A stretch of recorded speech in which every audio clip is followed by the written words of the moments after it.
What are the hottest sports cards in the last 7 days? I'm Coach Co. Welcome to Sports Cards Pro, and we are going to be going through the hottest sports cards over the course of the last 7 days using our data tracking feature on the Sports Cards Pro website. First and foremost, we are going to have to jump onto our website. We are going to go over to the tools feature. Before we get started on this video, I would like to mention that the premium features on this site are $6 a month. As a result of that, you get access to the sales volume data feature, which we will be talking about today, along with so many other features. Now that that's settled, we're going to jump on into it. Team basketball is first up on the list. And ironically enough, a blaster box is number one on this list, which probably means that the basketball market has cooled off just a little bit. As you can see over here, 7-day volumes are way down on basketball. The highest selling card in terms of 7-day volume is the 26 Jordan from 90 Fleer set. Blaster boxes very rarely appear tops this list. 2022 Panini Court Kings just came out not too long ago, and as a result of that, it's probably why it's the hottest thing on this list.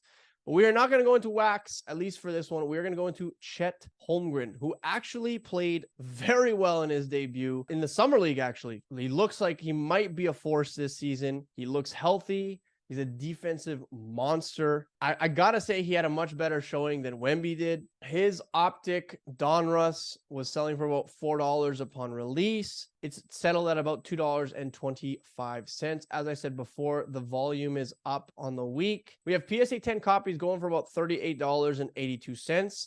9.5s are going for $26.18, and the 9s are going for $13.32.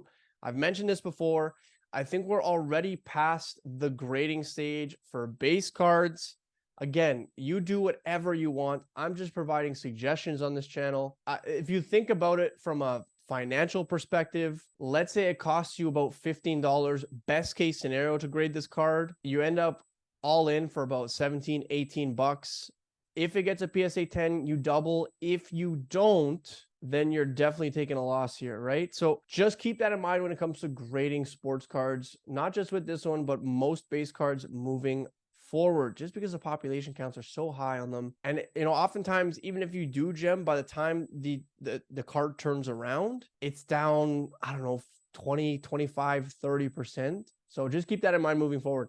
Team, we are going into baseball next, and Ellie obviously dominating this list. Shohei as well. We're going to go into Shohei's Topps Chrome update. We do have some Volpe on this list. Topps Chrome update, 102 sales. So if you recall back on the basketball video, it looks like a lot of that volume has now translated into baseball, which makes perfect sense because we are in basketball offseason. We're in sports offseason for the most part, except for F1 and baseball, basically, right? I mean, there's tennis and other niche sports like that, UFC, wrestling, which go on basically full season or have alternating seasons than the traditional. But the volume looks like a lot of it has been filtered towards baseball. So keep that in mind if you're looking to sell or buy. If you're looking to buy, you're probably going to be bidding against a bunch of other people right now. If you're looking to sell, this might be a great opportunity too, because there are tons of eyes on baseball and on specific players like Shohei Ohtani. His Topps Chrome update.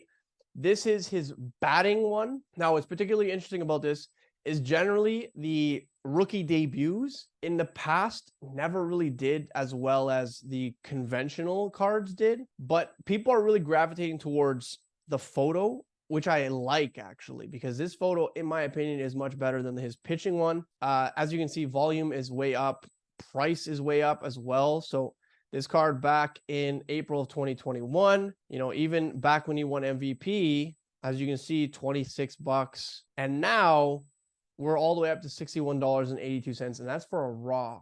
PSA 10 copies are going for $232.53. 9s are going for 90 bucks, or sorry, 9.5s are going for 90 bucks, and a 9 is going for 80. So this is a card where if you had it raw, especially you've been holding it for a while, grading it seems to be the play. If you were buying this card raw at about $20, even $25, like I said, with the grading fees, 20 bucks, $45 all in. Even if you get a 9, it's basically double your money, right? Or you hold it because this guy might be a generational talent. We've yet to see something like this before ever in baseball. So definitely something to consider. And one of those instances where if you were in on this guy pretty much at any point before the last 6 months, grading seems like it's profitable. There's a little tip for you there. We are going to go into football next. And again, volume's not quite there. I said it before. Baseball seems to have most of the volume of the market, which is normal. I will also say, when other people aren't buying things, it's probably the best time for you to buy things. That's when you get deals. That's when I do most of my buying. You know, if you've been in this industry for a while, or you've been paying special attention to market flows, I would say buying in the offseason is the best play. That's when you're probably going to get the best deals. Obviously, that requires some sort of speculation or some level of speculation, but it's when you're going to get the best deals. And that's kind of the name of the game. It's not necessarily getting the right stuff, but it's a combination of getting the right stuff at the right time. Justin Fields is hot this week. We got 29 in terms of his sales volume of his Panini Donruss and 28 of his Optic. We'll go into Optic because I like Optic a little bit better. This card was selling for about $5.81 back in August. It's been going pretty much steady since then. $4.68 is where we've landed. PSA 10 copies are going for $61.26. Nines are $20.51. 9.5s, $35.85. Again, with base cards, I'm not going to get into it, but it just doesn't look like it's very profitable. It's kind of boom or bust scenario. And unless you really know what you're looking for and you got a really good eye for grading, probably not a great idea. I will take the time, though, to talk about other graded population reports that are available on the Sports Cards Pro website. I think they're super beneficial in terms of figuring out gem rates. And when you know gem rates, you can kind of establish whether or not holding this card long-term is a good idea. As you can see here, there are 731 PSA 10 copies, 803 nines, 138. So, I mean, there's still a decent number of eights when it comes to the overall population report or population of this card in PSA 10 or in PSA rather. It seems to be a little bit easier to get a 9 than it is to get a 10. Also something to keep in mind if you're grading this card. A lot of valuable information here. I think that, you know, the tools on this website definitely put you in a position to make proper decisions when it comes to buying and selling your sports cards. And that's why I'm on this channel. All right, team, we're going to go into hockey. Cole Caulfield, number 201 is number 1 on this list. I've been talking highly about Caulfield, and I really hope I'm not the one that's moving this market because, I mean, then it means people are going up against me. So I'd rather not. We also have Dominic Hasek's 1991 Upper Deck on this list. 7-day volume, you got 16. I kind of want to get into this one too. This is Dominic Hasek is a legend. This is a card from the Junk Wax era. So again, this might be, I've talked about this in past videos. This might be as a result of people getting back into the hobby who haven't been in the hobby for quite some time. Maybe they're looking through their stuff and they're just kind of selling stuff off or figuring out what it's worth. I think it's interesting, and I would definitely, you know, make note of this moving forward. PSA 10 copies are going for $62.01.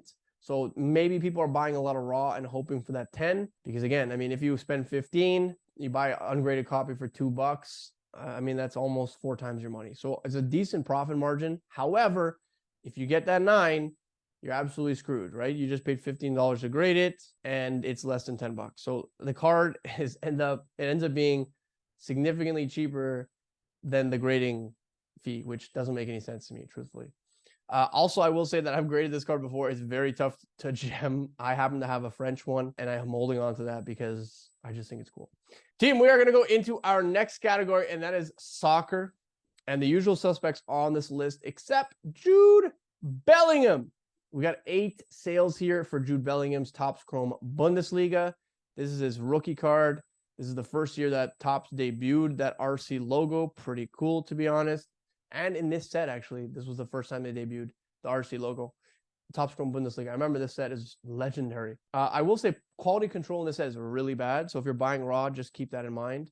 As someone who has ripped this product previously. Ungraded copies at one point, 2021, were selling for $41.46. That's bananas. These cards are now $5. PSA 10 copies are $46.23. Nines, $14.50. 9.5s are $37.78. Same trend. Like I said, base cards, they've just seemed to, the value is kind of dissipated. Keep that in mind if you're buying base cards, raw or graded. I mean, the market can turn on its head at any moment. And when you have stuff that's relatively high population, you kind of leave yourself open to massive dips in value. So just keep that in mind. And again, if you're just collecting, it doesn't matter. Buy what you want. there's a very low point of entry to get a PSA 10 of a guy that you maybe really enjoy watching. Maybe you want to speculate a little bit on him, go for it. But I'm just saying when it comes to a profitability, it becomes tough when there's high population cards. Team next, we have UFC. And we're going to go into Michael Morales, actually, because I like seeing actual fighters high on this list. We see hobby boxes on here quite frequently. Michael Morales is 2023 Panini UFC Prism. 4 of them have sold. This is his silver variation. It is it's honestly a pretty cool photo. This card was going for about $8 upon debut. It's down to about $5.75, so not down considerably. PSA 10 copies are $56.14. 9s, $18.83. You better make sure you're getting a gem because otherwise value is not quite there to grade. Again, if you like this fighter, if you want to get it slabbed, if you want to get it authenticated, if you want to get it preserved, there's so many reasons to grade if that's the route in which you want to go with this. All right, my friends. Final category on this list is wrestling.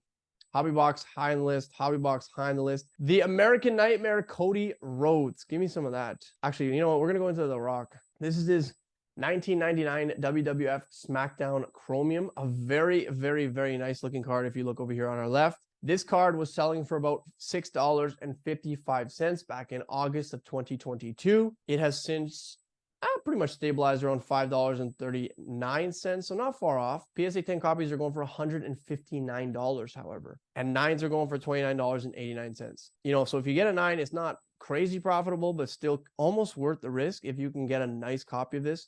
I will mention, though, Chrome cards in general are very tough to gem because the surface. Add into that the fact that this card is 20 plus years old makes it so this card is very challenging to gem. So if you're buying this card raw in anticipation of, you know, considerable profits, if you buy $5.39 and end up grading it for 20, just know that the best case scenario for you if you're buying this card is probably going to be in person, so you can actually hold the card, you can inspect the card. If you're buying on eBay, it's very tough to figure out exactly what to do. We're going to go back a little bit.